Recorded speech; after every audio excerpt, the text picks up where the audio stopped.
And this is how the Lord preserved the Vedas from one manvantara to another.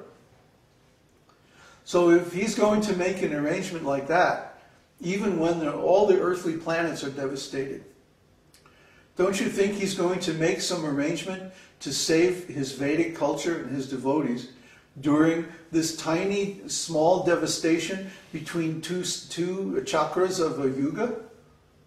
This is nothing. It's nothing compared to the devastation at the end of the Manvantara. It's nothing compared with the devastation at the end of the Kali Yuga, when Satya Yuga has to be established again. It's nothing compared with the devastation at the battle, after the Battle of Kurukshetra, when the whole Vedic civilization collapsed all over the world, leaving all of its colonies like the Mayans and Aztecs here in South America, and the Native Americans up north, and Egypt, and all the European countries. They all got cut off. They all lost their leaders. They all lost their economies. They lost their technology. They lost everything. The huge, huge devastation at the end of, when Krishna left this planet 5,000 years ago, at the end of Dwapara Yuga. So this devastation that we're facing is actually a very small one by comparison with other devastations that have taken place. Yet through all those devastations, the Vedic culture has always emerged unscathed. So if we carry this culture into the next part of this yuga, don't you think that Krishna is going to protect us? So right now, his protecting us is in the form of inspiring us with intelligence, how to analyze, how to fund our project. We're just a couple of weeks away from having a software tool that can literally raise any amount of money that you could imagine. We're going to have to, in fact, we're going to have to throttle it. We're going to have to hold it back so that it doesn't attract too much attention.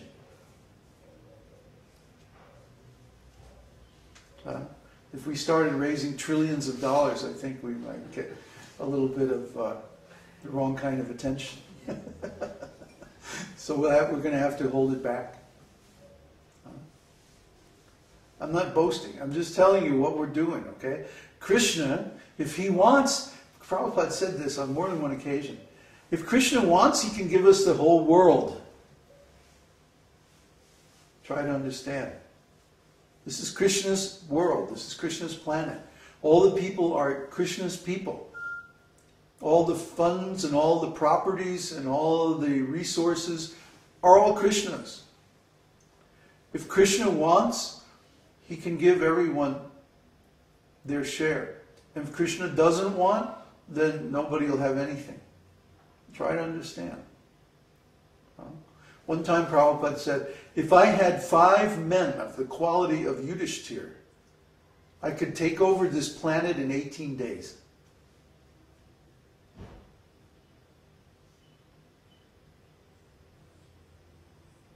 One time, I posted this story this morning, but I'll tell it again. One time after the Battle of Kurukshetra, King Yudhishthira was now the emperor of the whole world. But he wanted to perform the Rajasuya sacrifice. The Rajasuya is a sacrifice where a king declares himself the emperor of the world. And anybody that does not agree, then he has to conquer them. And they have to pay tribute. So the procedure is that the king lets go what's called a challenge horse in each of the 4 directions. A horse can wander anywhere that it wants. And if it wanders into another king's territory, the king has to pay the tribute to the emperor. If not, he can capture the challenge horse. And then there's a battle. And whoever wins the battle, then they get that control of that kingdom. See, these guys are playing for keeps. They're not fooling around. So they released these 4 challenge horses, and Yudhishthira's 4 brothers went along with the challenge horses with their armies in all 4 directions. And they conquered all of the territories. Anybody that gave any resistance, they just smashed them. So when the horses then were brought back along with all the tributes, they counted up all the gold and all that, but there still was not enough gold to perform the Rajasuya sacrifice. This is described in Mahabharata, this history. So Yudhishthira, in great anxiety, went to Krishna. And he said, Krishna, what am I going to do? I'm supposed to be the emperor of the world, but where the whole world has become devastated because of the battle of Kurukshetra. And there's not enough wealth to perform the Rajasuya sacrifice. You see, in the Rajasuya sacrifice, what they had to do was, first of all, they picked this level plain, and then they plow the whole thing, and then purify it with mantras. And then a great stadium is built, similar to like a football stadium or something like that today.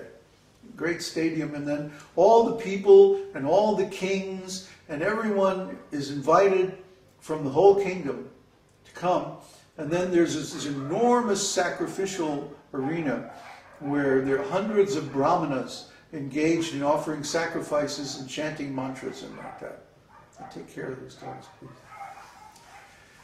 So when the sacrifice is performed, many tons of gold are offered to the Lord in the sacrificial fire and then distributed among the people who come there.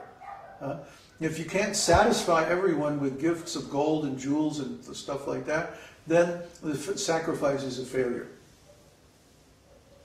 So Yudhishthira wanted to acquire enough gold to perform the Rajasuya sacrifice successfully. And he wanted to make Krishna the deity of the sacrifice, the first one who is worshipped in the sacrifice. So Krishna, of course, was very pleased with Yudhishthira because he arranged for Yudhishthira to be placed on the throne. So he said, oh, Yudhishthira, this is no problem at all. In the Himalayas, there's a golden mountain. And then he told the history of this mountain. And actually, I forget the details, but somehow or other there was a golden mountain from millions and millions of years before. Some incident happened a fight between 2 different planets or something like this. And this golden mountain, maybe it was an asteroid or something like, who knows. This was placed or hidden in the Himalayas. And of course now it's all covered over with dirt and rocks and dust, and nobody can see that it's actually a golden mountain. So Krishna told Yudhishthira, you go to this certain place and you'll find this golden mountain, a mountain of gold. Just try to understand how much gold there is in a mountain, right? So try to understand all of the world's, or how much of the world's wealth is tied up in the stock market. There's trillions and trillions of dollars. It's probably, what's more than the 1,000 trillion is a quadrillion. I mean, it starts to get so vast that the numbers don't even mean anything anymore. Just huge numbers. Okay? So let's take, we don't trade stocks. We trade futures. We trade one particular future which is called the Dow E-minis. It follows the Dow. The Dow is simply the total of the 100 top stocks in the stock market. So it's very volatile, goes up and down a lot. Like just the other day, what was it? Went like a total of 600 points, up 650 points or something. And on our security, each point is worth $5. So let's say that you were totally able to read the future, and you knew that it was going to go up 650 points. And you bought just at the right time at the bottom, and you followed it all the way to the top, and then you sold. How much money would you get? What's 600 times 5? $3,000 per contract. $3,000. Okay? $3,000 per contract for a whole day of activity. No? But now consider this. In every hour there are 61-minute bars. And let's say it's a quiet day and each bar has 10 points of movement. And let's say that, okay, so in 1 hour, 60 bars, 10 points, how many points is that? Think now. Don't strain yourselves. 60 times 10? 600. 600 points. Times $5? $3,000. In other words,